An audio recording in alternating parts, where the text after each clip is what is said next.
We've got a lot of work to do. Maryland State Superintendent of Schools, Dr. Carrie Wright, is not pleased. Over the past 3 years, we've come up by at least 3 points, but that's not where Maryland needs to be. Neither is the president of the Maryland State Board of Education, Dr. Joshua Michael. This is a time that we need to focus back on the basics. We need students in school ready to learn.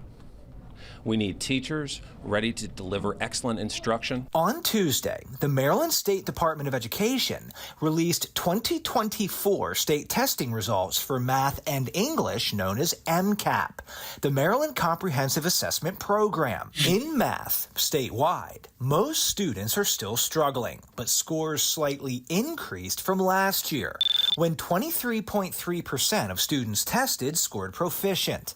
This year, 24.1% scored proficient.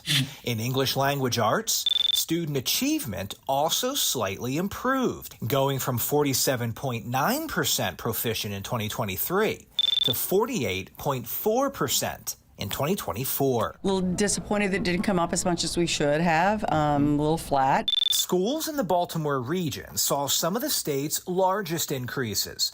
Anne Arundel, Howard, Baltimore County, and Baltimore City schools all outpaced the average state growth.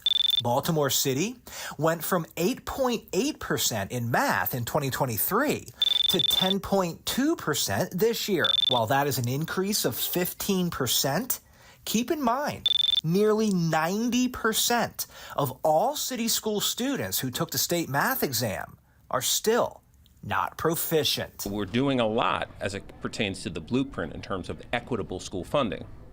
And now is the work of putting that money and that investment, if really putting that to work with strategy at the school level, making sure that the money gets to the schools. This year marks 3 years since Maryland's legislature passed the blueprint for Maryland's future, also known as the Kirwan Plan.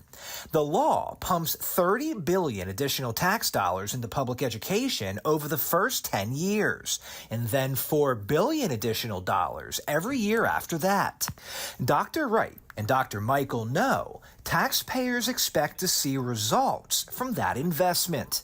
MSDE has set a goal of increasing math and English proficiencies in certain grades across Maryland by 5% every year. This year, that goal was not met. Dr. Wright says the school systems need to look at this new data, determine who the students are that are underperforming, and get them the resources they need to be successful. Behind every data point is a face. And if schools and teachers don't know who that face is, it's not enough to say this subgroup is underperforming. What are their needs and how are we going to meet those needs? So it is data driven, and it is driving down to the face behind that data point. And it's got to be specific. I'm Chris Pabst, and this is Project Baltimore. I'm Kai Jackson. Thank you for watching. Here's another video to watch. Also, please take a moment to subscribe to our channel.